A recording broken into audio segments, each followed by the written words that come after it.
Welcome back, class. We're going to go now into the second part of the behavioral psych. We're going to actually go over the individual psychiatric emergencies. And again, I'm not going to hit all of them heavy, but I will tell you that, again, this is one of these things I want you to definitely read your book on, okay? Because there are subtle things as far as some of these issues, and we really need to make sure that we understand that. And understand the specific psychiatric disorders, and they all have subtle signs and symptoms. Okay, so number one, read your book. Number two, do your quizzes. Okay, really, really, really important. And in stressing that, I want to say that again, there's a two diagnostic element here: the symptoms of the disease or disorder, and the indications of impaired major life functioning, including loss of relationship, jobs, housing, other social problems. Okay, so again, by the way, the diagnostic, the mental disorders, I think they're up to the 6th or 7th edition now of this, and there's so many the group the signs or symptoms where these disorders are.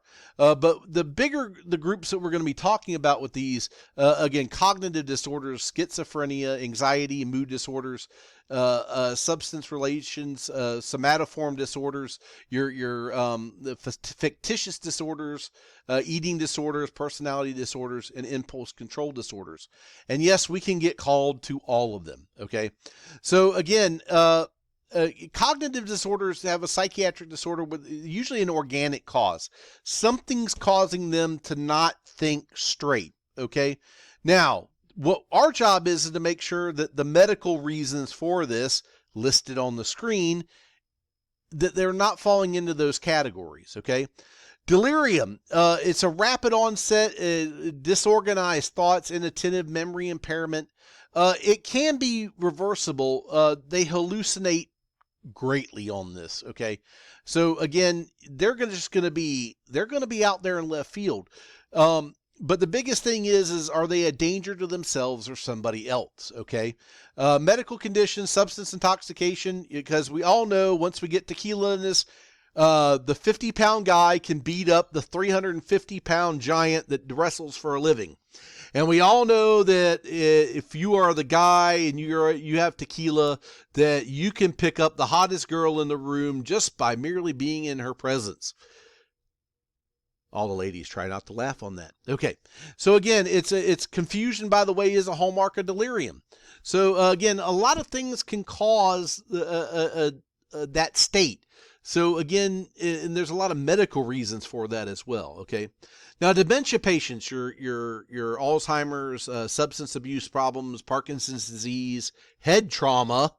Again, it can impair judgment, it give cognitive disturbances, and abstract thinking. They are not thinking clearly. They cannot comprehend. And again, it usually develops over months. The dementia, and again, they may actually lose the ability to communicate. They can impair the ability to carry out simple motor activities despite the sensory function. And again, they get agnosia, which is the failure to recognize objects or stimuli despite the sensory function. Okay. So again, it impairs the ability to plan, organize, and sequence, and again, significantly impairs the operational functioning of that individual. Now, schizophrenics, about 1% of our population has this. Significant changes of behavior and loss of contact with reality. Okay, they hallucinate, they delusion, they have depression. So the patient may live in their own world. Now, I kind of take the Pirates look at 40 at that. I mean, what's so bad about that? But for those that are not Jimmy Buffett fans, again, they're preoccupied with their inner fantasies, okay? Now, again, they don't really know what causes it, but again, they can have delusions, hallucinations, disorganized speech. They can actually just be completely catatonic, a flat effect, okay? They can actually have that. So again, make sure that there's not a metabolic cause. Again, usually a significant proportion of each month, again, 2 or more symptoms are present for over 6 months. Again, it causes social or occupational dysfunction, and it must be diagnosed actually in adulthood. Okay, so they can have a paranoia, where they feel that they're being persecuted in delusions of authority or auditory delusions. They can have all of these, or they can be just completely disorganized, okay? Behavior, dress, speech, they're just absolutely confused. They can be canatotic, which they're completely rigid, immobile, doing particular voluntary movements, exceedingly rare that they do that. Undifferentiated, they don't really fit into one of those categories of being a schizophrenic. Okay, so again, the supportive non-judgmental is the key here. Whatever you do, don't reinforce the hallucinations. Okay, speak openly, speak honestly. Encourage them to be realistic. It'd be encouraging, but you need to be realistic about it. And remain alert for the aggressive behavior, because these guys can switch. They can become violent again. You restrain them if that happens, but I can tell you, usually, unless you provoke them, they're not that type. They won't just go from 0 to boom. Anxiety related, this is actually on the uptake. A state of uneasiness, discomfort, apprehension. But they can go into panic attacks where they actually extreme periods of anxiety and great emotional distress. Usually something triggers the panic attack. They breathe. They may get cardiac and respiratory conditions. They'll breathe fast. The heart will go. They'll feel their heart pounding out of their chest. They will be tachycardic, to the point where they may be dangerously tachycardic. Okay, sensation of shortness of breath or smothering. That's kind of a normal thing. Usually, by getting them to relax. Usually this will subside. Okay, just be aware of that. And truth be known, these people actually fear losing control or going crazy. That's actually part of the problem here. They may fear that they're actually dying, and they might get because of the rapid breathing. They may actually get some numbness or tingling sensations, or they can actually get chills and hot flashes because of that. Usually, show the empathy, and again, let them know that you're there to help. And simple supportive care is usually all that's needed, okay? Yes, I have actually had to sedate people that were having a panic attack. So yes, that is an option on the table, okay? Most of your protocols allow you to do that. But again, start small. Give them a little bit, okay? And then usually that's enough to break the cycle of the panic, and then they usually come back down on their own, okay? Again, phobias. Again, intense irrational fears. The fear of riding in an ambulance. Yes, it's actually there, okay? So exposure situations, which include anxiety or panic attacks, by the way. Understand, to them, this fear is real, okay? Despite how irrational it might be, it's real to them, okay? And so don't force them to do anything that they don't want to do, okay? That's a recipe for disaster. Post-traumatic stress, and unfortunately, we kind of fall into this category, okay? And I'll give you a perfect example of that. I can still, when I smell Dreft baby soap, I can still remember my first code that involved a baby, because the smell was the same smell, okay? And I can tell you, when I smell that, it's almost like a triggering mechanism, okay? So it's kind of weird, and I didn't even realize it until I had a child of my own. My wife was in there having was doing the laundry and put the baby stuff in there, and I was like, whoa.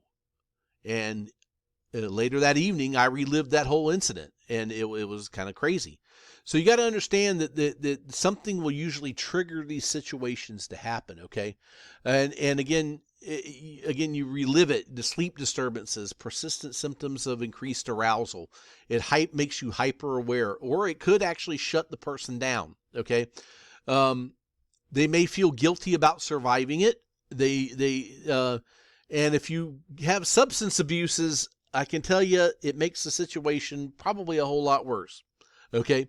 So again, mood disorders, pervasive. By the way, how you take care of this. Remember when I said you got to talk to somebody? This is the good time again, and I can't stress this enough in our field. Whether it be your partner, your station mates, or professional help, talking about it, going over it, making sure that you did everything that you were supposed to do, even if you didn't do that. It's amazing how communicating your fears about this will greatly help a post-traumatic stress situation. Now understand, I'm speaking strictly from the EMS point of view. If you have somebody who is, let's say, a Vietnam veteran or a war veteran in Afghanistan, you have to understand that reliving some of those traumas can be extremely, extremely intense. With that being said, again, professional counseling is not only recommended, you need to have that happen. Again, getting these people help, you don't know the value of it, and including us as providers, okay? Mood disorders. Oh boy, we don't ever have that at the end of a double after we've been mandated for 3 times ever, right? Sustained emotions that colors a person's the perception of the world. And again, depression is usually that affects 10 to 15% of the population, actually. Again, the feeling of, you know what, I just don't want to do something, or I don't want to, you know what, I want to go back home and just do nothing. So again, markedly diminished interest in simple things that could usually have somebody else considered a pleasurable experience. Okay. Sorry, let's get the right thing here. Some things you can get: weight gain or weight loss with this, insomnia, psychomotor agitation, or just little things that would not set somebody off with mood disorders, okay? And again, the feeling of worthlessness or inappropriate guilt, and diminishing to think, concentrate, and to the point where actually they can quit functioning. All right? So the problem with the mood disorders is you can also have a recurrent thoughts of death. And again, they'll have suicidal ideations, all right? Depression greatly increases that risk of suicide. And we need to be aware of that. And one of the things when you go to a depressed patient, you really do need to ask that question. Have you thought about taking your own life? You really need to ask that question. And a lot of people want to shun and avoid it. But again, it's for the patient's safety. Have you had these thoughts? And if they're saying yes to you, you really do need to get them additional help. And it's a help that we are not trained to do or give. All right? Well, except for one person in the class. There must not be due to direct physiological effects of substance abuse. Okay, that I want to be. But by the way, drinking makes it worse. Substance abuse can make the depression worse. Okay, not accounted for by bereavement, because by the way, that is a part of the bereavement process. When somebody has died, again, that's a normal stage of grief that you go through, is the depression stage. All right. So sad cages is a nice little way of trying to figure out things that did this. ISAD cages: interest, sleep, appetite, depression, concentration, activity, guilt, energy, and suicide. If there have been changes to these, we're worried about those, okay? And that's what we're looking out for. By the way, we can also get they can come together, get anxiety, schizophrenia, and again, the depression is actually more prevalent in females. And I think that's because they simply express it better. I think that it's still probably present just as much as in males. It's just that for a certain degree of machoism doesn't allow for the male to show that they're depressed. Okay. Bipolar. One or more manic episodes, periods of elation with bouts of subsequent depressions. Okay. About 1% of the, so these are the guys that boing, boing, boing, boing, boing, boing, boing, boing, boing, boing, and then depressed. Okay. And again, they have an inflated self-esteem or grandiosity. They decrease need for sleep, more talkative than usual. The ideas and experience or thoughts are racing, and very distractible, actually, by the way. But again, increase in goal-directed activity or psychomotor agitation. Okay.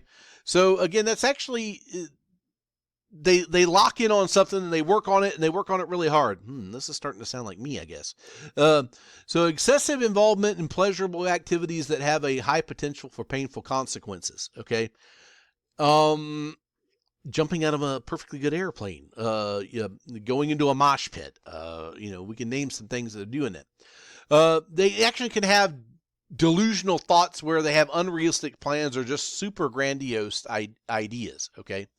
The symptoms must not meet criteria for mixed exposure. So they can be really high and then go low, low and then go high. Okay, but these are extremes that they go to, by the way, with this. I think everybody goes through this a little bit. It's just that with bipolars, they're more extreme. You see the extremes, okay? And they'll use antidepressant, antipsychotic, lithiums they'll use, and they'll actually use benzodiazepines to help them calm down. Your Valiums, for example, PO Valium is what they'll use. If you do get one that's bipolar, keep them calm, keep them relaxed. If they're depressed or suicidal, we absolutely don't leave them alone. And again, for treatment options, again, sedation might be one way, especially if they're really super bouncy. Again, if they're usually depressed, you can actually usually work with them. I found that you usually work with them pretty much in an emergency setting. It hasn't been too much of an issue. Substance-related disorders. Yep, they took something that they weren't supposed to. Knowing what that something is definitely helpful. But again, any mood-altering chemicals for the potential of abuse, that's the definition of a substance-related disorder. Intoxication in and of itself can cause a behavioral problem. Have you ever been downtown when everybody's drunk? Okay. Crystal meth. There you go. That one does really weird, crazy things. Okay. So again, they can become dependent on the substance. It is not only a psychological, but it can be a physiological dependence. Actually, if these people don't get the drug, they could actually die. Actually, from alcohol, there are patients that drink so much that if they don't, they can end up start going through delirium tremens and actually end up dying from not having that substance that they've been abusing. Okay. Again, conversion disorder is a sustained loss of function, usually involving the nervous system, unexplained by medical illness. These are the somatoform disorders. Okay. There's just physical symptoms, but no reason why medically that they should have it. It's a psychosocial issue. Okay. Hypochondritis. They've got a disease that, again, they exaggerate the symptoms. Okay. Body dysmorphics, they believe that their physical appearance, that would be like your bulimics, anorexics, that they think that they're too fat. Okay. Pain disorders. They suffer from pain even though that there's nothing there to cause the pain. You can also have fictitious disorders. Okay. They assume the sick role in order to obtain attention or other reasonings. That's why they want to be sick, okay? And usually there's an external incentive for this. So they want to avoid work, avoiding police. I don't want to go to jail, so you know what? I've got a fictitious disorder. I need to go to the hospital, okay? So again, more common in males than females, by the way, for fictitious disorders. And usually they have often voluntary produced symptoms, which will present as a very plausible history. A lot of times these guys actually do their homework and they know what it is that causes it. Dissociative disorders. These guys avoid stress situations and while still gratifying their needs. Okay. So the person is permitted to deny their personal responsibility for unacceptable behavior. They know that they're doing something wrong. They just don't care. Excuse me. So psychogenic amnesia, they unable to recall past events. I can tell you that I've actually had a few of these episodes where you get super duper angry, and then next thing you know, you got people pulling you off to somebody. That's kind of a common example of, but the person did not remember anything that they did during that time. Okay.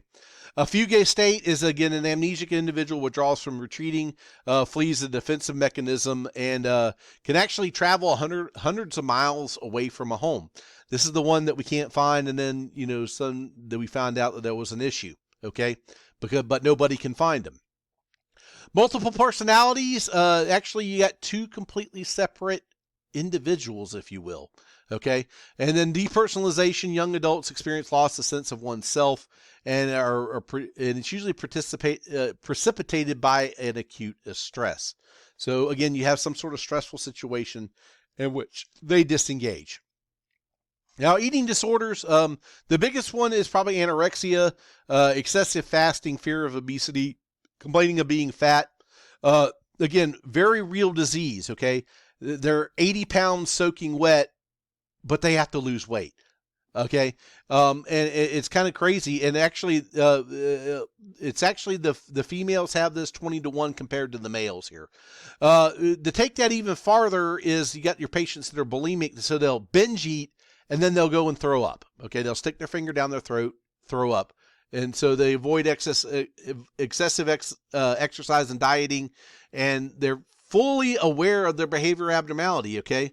The personality traits with these guys is usually have a low self-esteem, socially withdrawn, and you're usually perfectionist. Okay. Starting to sound like some people in the class. I'm not saying that any of y'all are bulimic before everybody goes losing their mind. Okay. Now, again, both disorders, they have a high potential for morbidity and mortality. So if you got an anorexic or a bulimic, yes, they can starve themselves to death or they can throw up till they die. Okay. So personality disorders, cluster A's, they either act odd or eccentric. These are your paranoids, your schizophrenic personality disorders, and schizotypical personality disorders. Okay. So they kind of detach. They're patterns of distrust, they stay away. Okay. Again, they stay away from the close relationships. And then you got the cluster B's, which are your dramatics and your emotional and fearful. Again, it's a borderline personality issue with these guys. Again, the histrionic personality disorder is where they have excessive emotions and attention seeking. And I think we all know a few people like that. And in the narcissistics, they have patterns of grandiosity, the need for admiration, and a complete lack of empathy for those that involved. Okay. You can have the anxious and fearful. Those are your cluster C's. Again, I don't want you guys to remember that, but just again, obsessive compulsives would fall into that type of patient. Checking my notes here. Impulse control disorders. They keep kleptomaniacs. The recurrent failure to resist impulses to steal objects. That would be an example of a recurrent impulse. And unfortunately, this guy right here, the pyromaniacs, they just want to set the world on fire. Long and the short, I've often said that most firefighters are pyromaniacs. I hate to say that, but there's a little bit of truth. This is why you see sometimes firemen or volunteers that go and set fires everywhere, because they want to see fire, and then they show up to the fire and try to put it out. So again, pathological gambling, definitely Gamblers Anonymous is real, folks. Okay, reoccurring impulses to pull out one's own hair. I didn't know I was a trichotillomaniac. I didn't know. What do you know? And intermittent explosive disorders, again, recurrent paroxysmal episodes where they lose control and they have explosive behavior. Okay, so these are, again, the problem with impulse control problems is they can lose their mind. They can lose they don't have the filters. Okay, and then after the act, they feel gratified or they feel a release, and that's kind of a normal thing that happens with them. All right, we're going to stop here for today, and we're going to pick it up on the next one. I'll see you guys then.